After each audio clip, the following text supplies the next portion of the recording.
نصلي ونسلم على رسوله الكريم أما بعد فأعوذ بالله من الشيطان الرجيم بسم الله الرحمن الرحيم إنما يريد الله ليذهب عنكم الرجس أهل البيت ويطهركم تطهيرا صدق الله ومولانا العظيم وصدق رسوله النبي الكريم ونحن على ذلك لمن الشاهدين والشاكرين والحمد لله رب العالمين سبحانك لا علم لنا إلا ما علمتنا إنك أنت العليم الحكيم.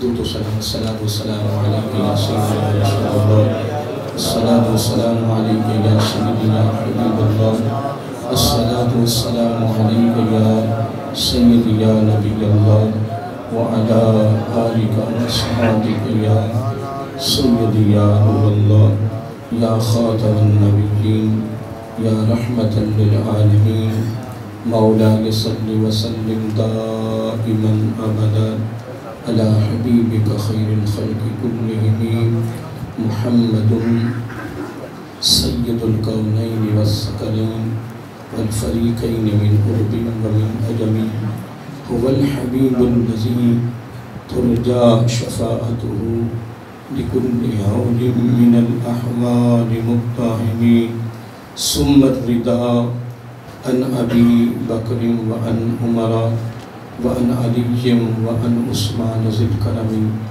نہایتی واجب الاحترام خانوادہ رسول صلی اللہ علیہ وآلہ وسلم اور معزز سامعین حضرات اور عزیزان گرامی قدر، خالق کائنات کی حمد و ثنا اور حضور نبی کریم صلی اللہ علیہ وآلہ وسلم کی بارگاہ عالیہ مقدسہ میں نذرانہ درود و سلام اللہ رب العزت کا بہت شکر ہے، اس کی مہربانی ہے کہ اس نے ہم سب کو اپنے پیارے محبوب علیہ السلام کی امت اندر پیدا فرمایا اور خالق کائنات کا ہمارے پر بہت بڑا احسان ہے کہ اس نے اپنی توفیق اور اپنے محبوب علیہ السلام کے توسل سے ایمان جیسی عظیم الشان نعمت سے مالا مال فرمایا۔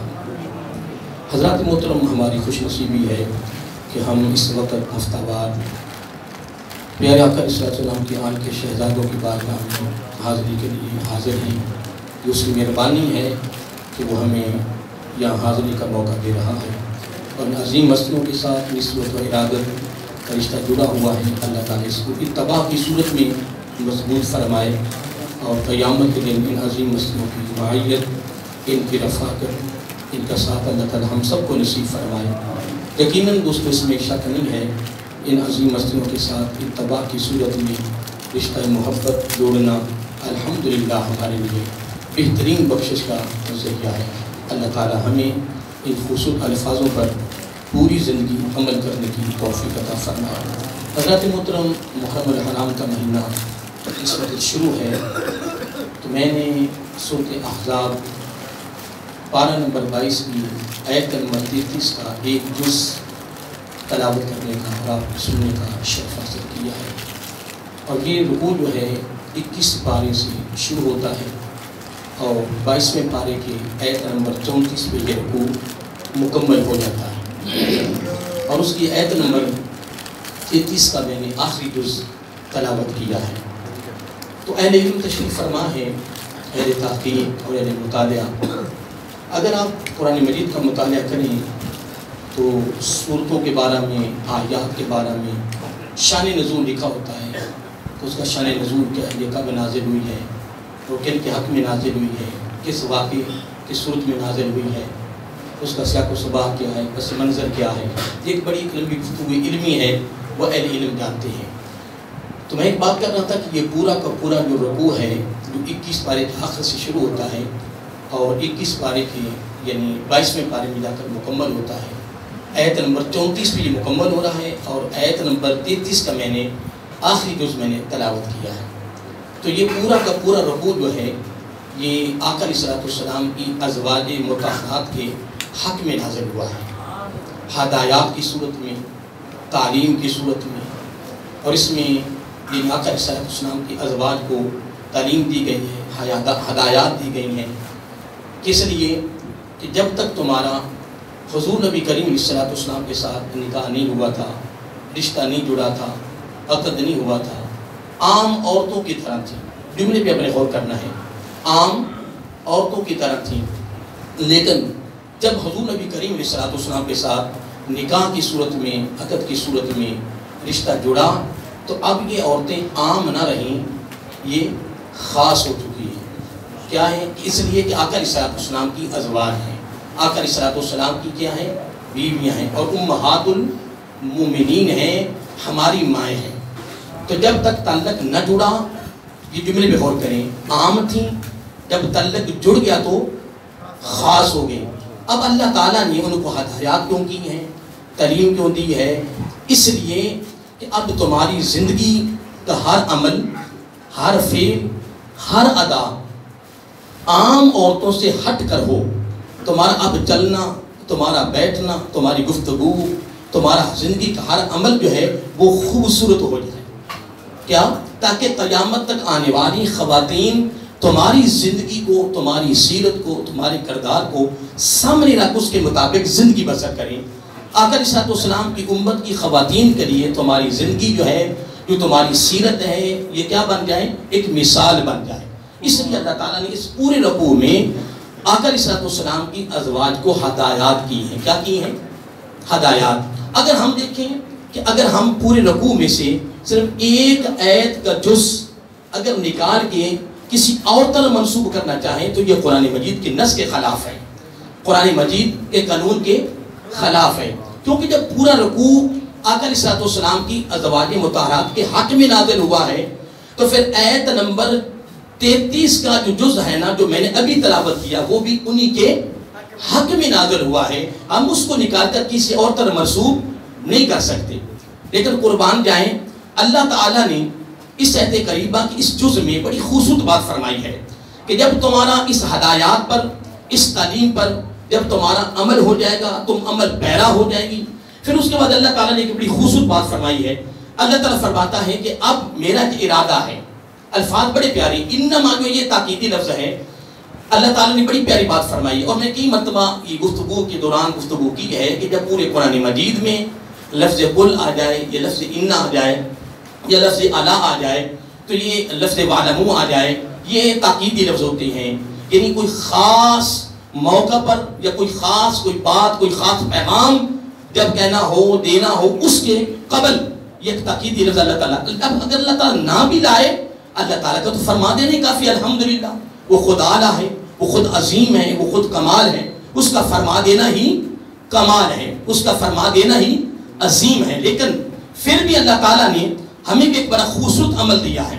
دیکھیں، کوئی بھی شخص بیان کر رہا ہو، تقریر کر رہا ہو، تقریر کے دوران اگر وہ قسم اٹھاتا ہے نا تو سننے والے مزید متوجہ ہو جائیں گے. وہ کہیں گے یار گفتگو تو اس کو کرتے ہو کافی دیر ہو چکی ہے، درمیان میں اس نے قسم کیوں اٹھائی ہے؟ تو جو اہل علم ہوتے ہیں نا، جو اہل شعور، وہ ضرور توجہ کرتے ہیں کہ جو قسم اٹھائی گئی ہے درمیان میں معلوم یہ ہوتا ہے کہ جو اگلا جملہ اس کے منہ سے نکلنا ہے وہ کوئی خاص ہے. اگر وہ خاص نہ ہوتا تو اسے قسم اٹھانے کی ضرورت نہ پڑتی. ویسے بھی میرا آقا علیہ السلام کی بھی سنت ہے، صحابہ کرام کی سنت ہے، اور عرب امارات میں یہ ان گفتگو کا تکیہ کلام بھی تھا کہ جب کوئی خاص بات آتی تو آپ قسم اٹھاتے. جس طرح آقا علیہ السلام نے فرمایا والذی نفس بیدہ، آقا علیہ السلام نے اکثر موقع پر میرا آقا علیہ السلام گفتگو کرنے سے قبل میرا آقا نے قسم اٹھائی ہے. ادھر اللہ تعالیٰ بھی کل فرما رہا ہے. اللہ برہم میں بات کر رہا تھا کہ یہاں اللہ تعالیٰ نے انا کا لفظ لایا ہے. اب یہ تاکیدی لفظ ہے. اللہ تعالیٰ فرما رہا ہے اے میرے محبوب صلی اللہ علیہ وآلہ وسلم کی اہل بیت، انما یرید اللہ. اللہ تعالیٰ یہاں اپنا ارادہ ظاہر کر رہا ہے. اپنا ارادہ کیا بولیے؟ ظاہر کر رہا ہے. وہ فرما رہا ہے میرا ارادہ ہے، میری چاہت ہے. قربان جائیں، اس کی چاہت جن کے ہاتھ میں ہو ان کا مقام کیا ہوگا، اور جن کے لیے اس کی چاہت ہے، یہ جس کے لیے ان کا ارادہ ہے، پھر ارادہ بھی اس کا کمال ہے. وہ جو کرنا چاہتا ہے وہ بھی کمال ہے، کیونکہ وہ خود کمال ہے، جو کر رہا ہے وہ بھی. تو جس کے حق میں کر رہا ہے وہ بھی کمال ہے. تو پھر ہماری بھی خوش نصیبی ہے ہم بھی مبارک حقدار ہیں کہ ہمارا تعلق بھی انہی عظیم ہستیوں کے ساتھ ہے، یہ رب کا کرم نہیں اور فضل نہیں ہے۔ دیکھیں عظیم ہستیوں کی بارگاہ میں ہفتہ وار جو ہماری حاضری ہوتی ہے یہ اللہ تعالیٰ کی عطا نہیں ہے، تو اگر ہم ان کی زندگی کے مطابق زندگی بنا لیں تو ڈبل کمال نہیں ہو جائے گا؟ وہ جس طرح جملہ کہتے ہیں سونے پہ سہاگا ہو جائے، ستے کے اوچ ہو جائے جناب، کہ نہیں جی جب ہم ان کی سیرت کر کے کردار کو اختیار کریں گے کمال نہیں ہے، اللہ تعالیٰ کی عطا ہے۔ بہرحال میں جو بات کر رہا تھا، اللہ تعالیٰ فرما رہا ہے کہ میرا ارادہ ہے، اس میں کوئی شک نہیں ہے، اللہ تعالیٰ کی چاہت ہے۔ یرید اللہ، اللہ تعالیٰ کی چاہت کیا ہے؟ یذہبا، وہ دور کرنا چاہتا ہے، کیا؟ وہ دور کرنا چاہتا ہے، انکم، اللہ تعالیٰ مخاطب ہے آقا علیہ الصلوۃ والسلام کی ازواج کے ساتھ، انکم، تم سے، کس کو؟ رجس، یعنی جب تمہارا تعلق میرے محبوب علیہ الصلوۃ والسلام کے ساتھ نہیں ہوا تھا، عام عورتوں میں شامل تھی، تو اس وقت کی تمہاری آلودگی، تمہاری رجس، تمہاری ناپاکی، ہر قسم کی یعنی آلودگی کی جو گرد ہے وہ میں تمہارے دامنوں سے دور کرنا چاہتا ہوں۔ کیا کرنا چاہتا ہوں؟ تو پھر جن کے دامنوں سے رب ہر قسم کی آلودگی کی گرد کو الگ کر دے، پھر ان کا دامن کتنا کمال ہوگا، پھر ان کا دامن جو ہے وہ کتنا عظیم ہوگا محترم۔ بہرحال آگے چلیے، اللہ تعالیٰ اتنی بات کر کے پھر اللہ تعالیٰ پھر مخاطب ہے آگے میں ان کو کہہ کر فرمائے اہل البیت۔ اب اس جملے میں غور کرنا، اہل البیت، اے میرے محبوب علیہ الصلوۃ والسلام کی اہل بیت، اے میرے محبوب علیہ السلام کے گھر والوں، اللہ اکبر، میں تمہارے دامنوں سے ہر قسم کی آلودگی کی گرد کو کیا دور کرنا چاہتا ہوں، دور کرنا۔ آگے کیا فرمایا؟ وَيُطَهِّرَكُمْ، اور تمہیں میں اس طرح پاک کرنا چاہتا ہوں، تطہیرا، جس طرح پاک کرنے کا حق ہے۔ اللہ اکبر۔ دیکھیں نا، جب یہ آدمی گفتگو کر رہا ہوتا ہے تو گفتگو کے دوران کہتا ہے کہ یار پتہ ہے جو میں گفتگو کر رہا ہوں نا، میں گفتگو اس طرح کر رہا ہوں کہ جس طرح گفتگو کرنے کا حق ہے۔ ہاں اگر کوئی کسی کی بندہ کی چیز کو تحفہ دیتا ہے، کوئی انعام دیتا ہے، تو وہ کہتا ہے جناب دیکھیں میں جو آپ کو انعام دے رہا ہوں نا، جو آپ کی خدمت کر رہا ہوں نا، الحمدللہ میں آپ کی طرف سے پورا، ہاں بولیے، میں اپنی طرف سے پورا حق ادا کر رہا ہوں۔ یہ ہمارے تقیہ کلام ہے، ہمارے دل کے جملے چلتے رہتے ہیں۔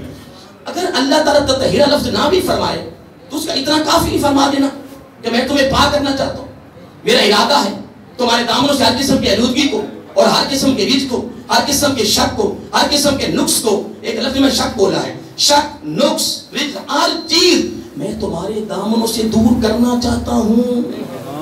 اور پھر دور، جب دور ہو گئے بات تو ختم، پاک تو ہو گئے نا۔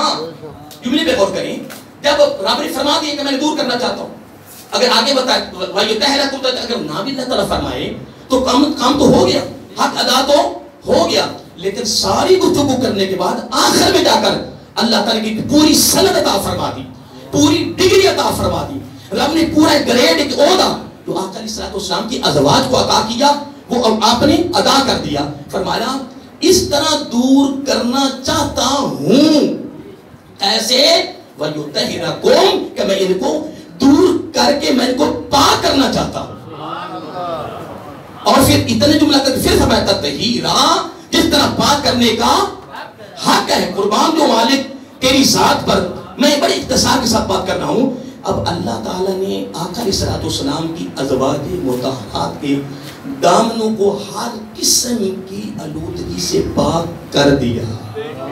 اب ماشاءاللہ آقا علیہ السلام کے آن کے شہدادوں کی بارگاہ میں حاضری دینے والوں، میری آواز میرے سامنے بیٹھے آپ بھی سن رہے ہو، وہ باہر بھی سن رہے ہیں، توجہ سے سنیں۔ اگر کسی مجلس میں، کسی محفل میں، کسی موقع پر، کسی گلی میں، کسی گھر میں، کسی جگہ اگر آقا علیہ الصلوۃ والسلام کی کسی ایک بیوی پر کوئی بدبخت انگلی اٹھائے، کوئی بد نصیب انگلی اٹھائے، تو دوستوں آپ آقا علیہ السلام کی آن کی شہدادوں کی بارگاہ سے یہ تحفہ، یہ ہیرا، یہ رب کا کلام، یہ رب کا فطر، یہ رب کا تحفہ جو رب نے اپنے محبوب صلی اللہ علیہ وسلم کی بیویوں، نبی پاک کی بیویوں کو دیا ہے، اور ہم سب کی ماں کو تحفہ دیا ہے۔ ہمیں اس چیز پہ ناز ہے، یہ چیز پہ فخر ہے، خوشی ہے کہ ہماری وہ مائیں ہیں جو ہر قسم کی رجس سے پاک ہیں۔ تو آپ کہہ سکتے ہو اللہ کے بندے روک جا، ہوش کر، کیا کہہ رہے ہو؟ آقا علیہ الصلوۃ والسلام کی یہ نہیں رب نے فرمایا کہ اے محبوب صلی اللہ علیہ وسلم فلاں فلاں تیری بیوی کی رزق کو دور کر دیا ہے اور فلاں کو نہیں دور کیا، یا فلاں کو الگ کر دو، نہیں، جس طرح تھا نا رضی اللہ عنہم ورضوا عنہ۔ اب اس میں یہ نہیں فرمایا کہ اے محبوب صلی اللہ علیہ وسلم تیرے فلاں فلاں صحابی اس میں شامل نہیں ہیں جو میں ان کو یہ ڈگری دے رہا ہوں یا تحفہ دے رہا ہوں، نہیں، کل جتنے میرے آقا اسلام کے غلام ہیں ایمان کی حالت میں میرے آقا کے چہرے کو تکنے والے ہیں، میرے آقا کی محبت میں گم ہونے والے ہیں، میرے آقا علیہ السلام کی محبت میں زندہ رہے، اس پر ان کو موت واقع ہوئی، اللہ تعالیٰ نے سب کو اجمالی طور پہ یہ تحفہ دیا ہے۔ اور اسی طرح یہ جو آیت کریمہ کا یہ جزء میں جو تحفہ جو انعام اللہ تعالیٰ دے رہا ہے آقا علیہ السلام کی ایک دو چار بیویوں کو نہیں، جتنی ازواج ہیں سب کو رب نے تحفہ دیا ہے۔ اے محبوب صلی اللہ علیہ وسلم، میں نے تمام تیری ازواج کو ہر قسم کی رجس سے پاک کر دیا ہے، اور میں نے ایسے پاک کر دیا جس طرح پاک کرنے کا حق ہے۔ اب قیامت کی صبح تک جو بندہ لگا رہے وہ جناب اختلافی باتیں کرے، وہ مان کر روایتیں نکال کر میرے آقا علیہ السلام کی امت کے نوجوانوں کا ذہن خراب کرے، تباہ و برباد کرے، وہ ان کا اقرب شبہ ہے، وہ جتنی دیر لگے رہے قرآن کا جو کلام، جو اللہ کا کلام ہے، اس کو اتارنے والی بھی رب کی ذات ہے اور اس کی حفاظت کرنے والی بھی رب کی ذات ہے۔ قرآن قیامت تک چل رہا ہے اور یہ قانون بھی ازواج مطہرات کے حق میں جو ہے وہ چل رہا ہے۔ اب آئیے میں آگے بڑھنا چاہتا ہوں، یہ میں بڑے اختصار کے ساتھ تھوڑا سا پیغام آپ تک پہنچا دیا ہے، بے شک دوبارہ دہرانا چاہتا ہوں، جو 3 جملے آپ سے لینا چاہتا ہوں، 3 جملے میں اس میں شامل کر رہا ہوں کہ اللہ تعالیٰ فرما رہا ہے کہ جب تمہارا تعلق میرے محبوب علیہ السلام ساتھ نہیں جڑا تھا تو تم کون سی عورتیں تھیں؟ عام تھی۔ مشکل آپ نے کیوں نہ رکھنا ہے، اب جب نکاح ہو گیا تو پھر خاص ہوگی، نمبر 1۔ نمبر 2، پھر اس میں پاک کرنے کا اللہ تعالیٰ نے جو ارادہ ظاہر کیا ہے، اللہ تعالیٰ فرمایا کہ میں نے تمہیں پاک، ان کو پھر پاک کرنے والی ذات کون ہے؟ اللہ تعالیٰ کی ذات ہے۔ نمبر 2۔ نمبر 3، پھر فرمایا اہل البیت۔ اب یہ 3 جملے جو میں نے دوبارہ دہرائے ہیں کہ یہ خاص ہو گئی جب نکاح میں آئیں گی۔ نمبر 2، پھر ان کو پاک کرنے والی ذات کون ہے؟ خالق کائنات۔ اگلا جملہ کیا ہے کہ ان کو اہل بیت بنانے والی بھی اللہ تعالیٰ کی ذات ہے۔ اب یہ تو جملہ آپ نے سن لیا، اب میں پھر آخری جملہ یہ کہنا چاہتا ہوں، پہلی گفتگو کا جو حصہ ہے کہ الحمدللہ ثم الحمدللہ میرے آقا علیہ السلام کی تمام ازواج ہر قسم کی رجس سے پاک ہیں، اعلیٰ ہیں، عظیم ہیں اور کمال ہیں۔ جو کسی کا دل چاہے وہ کرے، الحمدللہ جو رب نے ان کو یہ گریڈ، یہ عظمت، یہ رفت دے دی ہے وہ الحمدللہ۔ اب آگے بڑھئے کہ آقا علیہ السلام کے 2 شہزادے، آقا علیہ السلام کی صاحبزادی، آقا علیہ السلام کے داماد، جس میں میرے آقا خود شامل ہیں، جس کو ہم کہتے ہیں 5 تن۔ کیا کہتے ہیں؟ 5 تن۔ اب آئیے محترم، اب ان کو اہل بیت کس نے بنایا اور ان کو ہر قسم کی رجس سے پاک کس نے کیا؟ اب ادھر تو ازواج مطہرات کے لیے قرآن مجید کی نص سے یہ ثابت ہو گیا کہ ان کو پاک کرنے والے بھی رب کی ذات ہیں اور اہل بیت بنانے والی بھی۔ اب آ جائیں اس طرف، ام المومنین، یہ پہلی روایت پیش کر رہا ہوں، اہل علم تشریف فرمائیں، اہل مطالعہ۔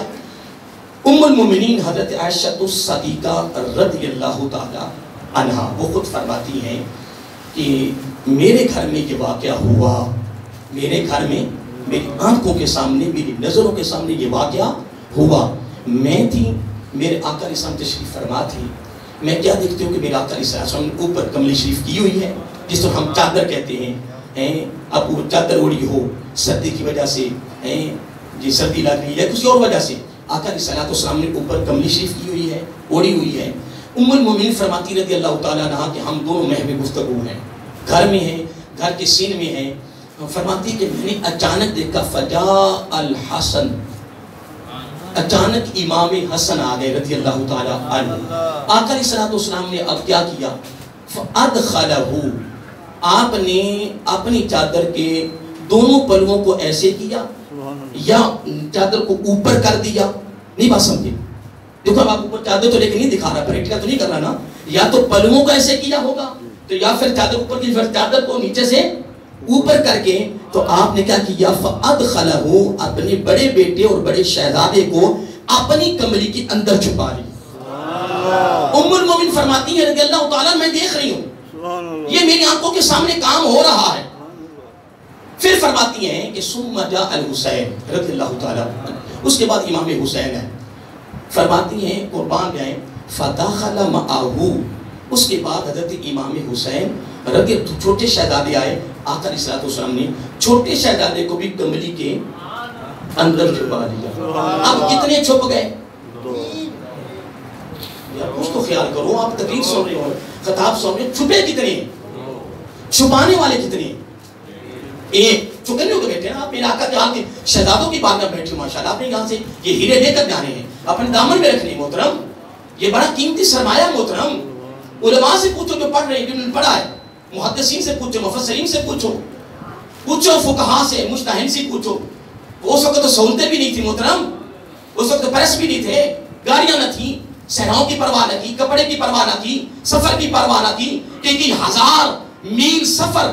میں تو ایک صحابی کے بارے میں پڑھ رہا تھا، کتابی کے بارے میں، ایک روایت کے بارے میں، سند کے بارے میں، کہ فلاں حدیث کی سند فلاں صحابی کے پاس ہے، پتہ نہیں کتنے ہزار، 2000 یا 3000، بارہ مجھے یاد بڑی دیر ہو گئی روایت پڑھی ہوئی، اتنی یعنی میل سفر طے کیا پیدل، کوئی پرواہ نہیں، کھانے کی نہ پینے کی نہ کپڑے کی نہ تھکاوٹ کی، ایک حدیث کی سند نہیں نکالی۔ خدا کی قسم ان کا ہمارے پریشان ہے۔ آج تجھے گھر بیٹھے علم مل رہا ہے تو تم توجہ نہیں کرتے محترم۔ اللہ کے بندے یہ پتہ چلنا مرنے کے بعد علماء کا مقام معمولی نہیں ہے۔ آقا علیہ السلام یاد رکھ فرمایا من زار عالما فکانما زارنی۔ آگے میں تھوڑی حدیث نہیں بیان کروں گا، ایک ہی جملہ ہے کہ میری امت کے علماء کی زیارت اس طرح ہے جس طرح میری زیارت کر رہا تھا۔ یار وہ محنتی کی ہے۔ آج 10 سال 15 سال میرے امام صاحب کے میں آپ کو بتایا نہیں تھا ایک تقریر میں کہ امام اعظم ابو حنیفہ نے، ہمارے بھی امام حنفی امام جو ہے دیکھ ہم مقلد ہیں، 4000 ان کے استاد تھے۔ کتنے؟ آج تو قرآن بھی نہیں پڑھا ہوتے، ایک استاد کے پاس گیا تو شرم آتی ہے اور ڈر لگتا ہے کہ یار میری استاد بن جائیں گے۔ ان کے 4000 استاد تھے۔ میں ہاتھ جوڑ کے کہہ رہا ہوں، سید امام علی شاہ صاحب، سید محمد حسین تنویری مشہد رحمہ کا دامن پکڑ کے وہ میرا بیان سن رہے ہیں الحمدللہ۔ میں تھوڑا اونچی بولتا تو مجھے شرم آتی، ڈر لگتا ہے، لیکن مجبوری کے تھوڑا بہت بولنا پڑتا ہے۔ ادب کا تقاضا نہیں ہے کہیں کہ ان کی بارگاہ میں جتنی آستہ گفتگو کر لی جائے، لیکن بس وہ ایک روٹین بنی ہوتی ہے، ایک معمول بنا ہوتا ہے، کوشش تو کرتے ہیں ایسا بولی، لیکن ہمارا عقیدہ وہ زندہ ہے، وہ حیات ہیں، وہ دنیا سے گئے نہیں ہیں۔ وہ تو کل نفس ذائقہ ہے، ذائقہ ہے، ایک لمبی گفتگو ہے، وہ تو ذائقہ ہے، وہ تو ایک کمرے سے دوسرے کمرے میں منتقل ہوئے ہیں۔ موت بھی مخلوق ہے، وہ کن سے پیدا ہوئی ہے۔ موت کی کیا ضرورت ہے کہ وہ انسان کو ختم کر دے؟ انسان نہیں ختم نہیں کر سکتے، وہ زندہ ہے، وہ حیات اللہ والے ہیں، وہ سن رہے ہیں محترم، وہ سن رہے ہیں۔ بہرحال میں بات کر رہا تھا قرآن بھی پڑھیں محترم، جو قرآن بھی نہیں پڑھے میں عرض کر رہا ہوں کسی مولوی صاحب کے پاس چلے جاؤ، قاری صاحب کے پاس چلے جاؤ، قرآن بھی پڑھ لو۔ قرآن بھی پڑھتے پڑھتے پڑھتے طالب علمی زمانے میں تو طالب علم بن جائے گا، تو طالب علمی زمانے میں اگر موت آ گئی تو زبان نبوت نے کیا فرمایا صلی اللہ علیہ وسلم، فرمایا کہ تو طالب علمی زمانے میں مرتا ہے تو تو شہید ہے، تو شہید کے حساب و کتاب ہے، تو نصیحت جنت میں جائے گا قصے کے علاوہ، ہیں یاد رہے گا نہیں؟ میرے ویسے جو میں نے آج اتوار کے اس پروگرام میں جو یہ آپ کو پیغام پہلے بھی دیا، آپ بھی دیا، تیاری آپ کی منتظر 2 گھنٹے تک کہنا بالکل سکوت ہی تاری ہو گیا۔ میں نے کوئی جناب تمہیں کسی غلط راستے مل گیا ہے؟ میں تو کہا اللہ تعالیٰ کا کلام، آئے کلام الہیہ۔ حضرت احمد بن حنبل رحمت اللہ تعالیٰ ایک بہت بڑے امام گزرے ہیں، حنبلی فقہ کے بانی ہیں، رب کی خواہ میں زیارت ہو گئی، خواہ میں تھوڑا رخ بدل گیا وہ پیغام دیتے دیتے، تو بس میں بات ختم کرتا ہوں۔ خواہ میں زیارت ہوئی تو آپ خواہ میں زیارت ہو جائے رب کی، یہ فضیلت نہیں، یہ نعمت نہیں، یہ مقام نہیں، لیکن پھر عرض کر دیا اے باری تعالیٰ تجھے راضی کرنے کے لیے، تیرے قریب ہونے کے لیے کون سا عمل جو کروں؟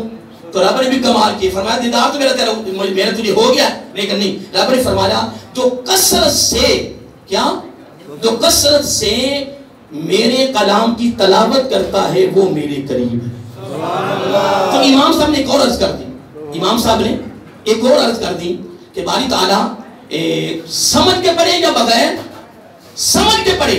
تو قربان جائے رب نے بھی کمال کیا، فرمایا میرا کلام سمجھ کے پڑھے، بس کہ یہ رب کا کلام ہے، سمجھ آئے یا نہ آئے، پھر وہ پڑھتا ہے پوری زندگی، رب نے فرمایا وہ میرے قریب تر ہے، میں اس کے قریب تر ہوں۔ تو میں تو ہاتھ جوڑ کے کہہ رہا ہوں ان عظیم شہزادوں کی بارگاہ سے آج پکا ارادہ کر کے جائے، ہم نے قرآن شروع کر دینا انشاءاللہ، شروع کر دیں گے نہیں؟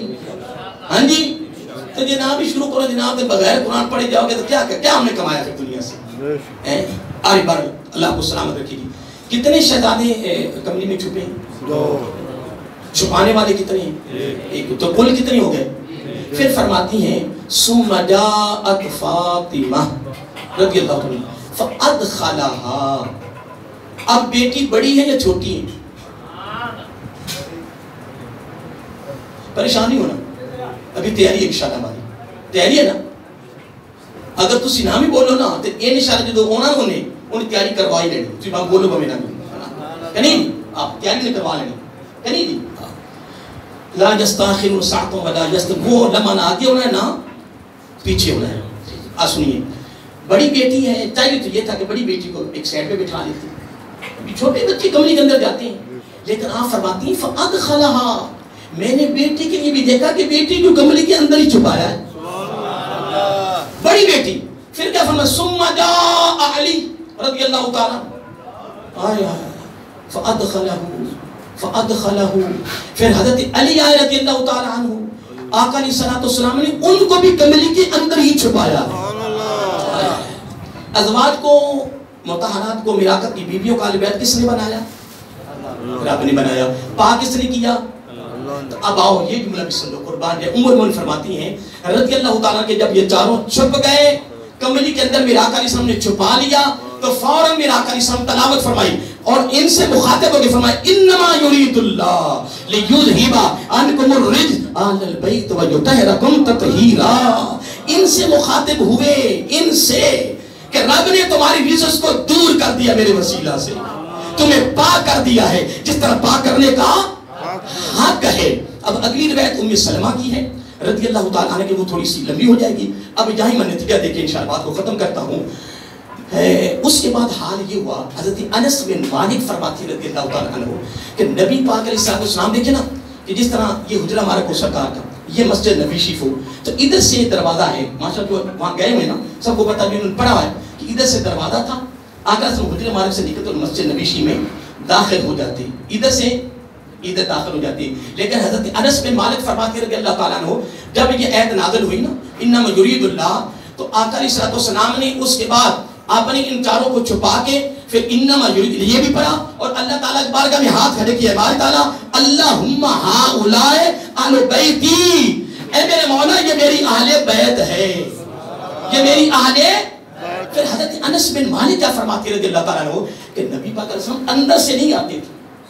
6 مہینے میں نے پڑھے ہیں، کتنے؟ 6 مہینے تک نبی پاک علیہ السلام باہر سے نکلتے، کیونکہ ساتھ ہی حجرہ مبارک میرے آقا کی صاحبزادی کا متصل جو عمرے پہ گئے نا، جب آپ جبریل سے داخل ہوتی ہے نا تو تھوڑے سے الٹے ہاتھ میں جب سرکار کا حجرہ مبارک شروع ہوتا ہے نا تو ساتھ یہاں تالا شریف لگا ہوا ہے جس پہ شعر لکھا ہوا ہے حبیب الذی ترجا شفاعتہ لکل حول من الاحوال مقتحمی. آج بھی لکھا ہوا اور قیامت تک یہ شعر لکھا رہے گا. یہ پہلا حجرہ مبارک جس میں جس 2 کمرے بنے ہو نا تو ایک کمرے کو دروازہ نہ ہو تو ایک کمرے میں داخل کے پھر اندر سے جائیں، اس طرح جایا جاتا ہے. لیکن جس کمرے پہلے جایا جاتا ہے وہ میرے آقا کی صاحبزادی کا مکان تھا، وہ متصل تھا. آقا علیہ السلام کیا کرتے ادھر سے پھر داخل نہیں ہوئے 6 ماہ تک. میں حضرت انس بن مالک کی بات بیان کر رہا ہوں بڑی سند کے ساتھ. فرماتے ہیں پھر آقا علیہ السلام اس کے بعد وہ باہر سے نکلتے اور اپنی بیٹی کے جب دروازے کے سامنے آتے نا بلند آواز سے اس آیت کو بھی پڑھتے انما یرید اللہ لیذھب عنکم الرجس اہل البیت ویطہرکم تطہیرا. اہل البیت 6 مہینے نبی پاک نے اپنے ان گھر والے اپنی آل کے خود بھی نعرے لگائے، صحابہ سے بھی نعرے لگوائے، پتہ چل جائے میرے صحابہ کو، میری امت کو یہ میری اہل بیت ہے. تو بس یہاں اینڈ کرتا ہوں. ابھی میں نے گفتگو کا آغاز کیا ہے، آگے انشاءاللہ گفتگو جاری رہے گی انشاءاللہ. اب نتیجہ یہ نکلا کہ ازواج مطہرات کو اہل بیت بنانے والا رب اور پاک کرنے والا رب، اور ان کو اہل بیت بنانے والے میرے آقا، پاک کروانے والے میرے آقا. الحمدللہ جس کو رب پاک کرے وہ بھی اعلیٰ، جس کو میرے آقا پاک کروائے وہ بھی اعلیٰ، وہ بھی عظیم ہے. الحمدللہ ہمارا عقیدہ ہے کہ ہم آقا کے سارے صحابہ، ساری ازواج، ساری اہل بیت اور آقا کی آل کو بنتن کو الحمدللہ مانتے ہیں. اللہ تعالی ہمیں ان کے ساتھ صحیح معنوں میں محبت کرنے کی توفیق عطا فرمائے. وما علینا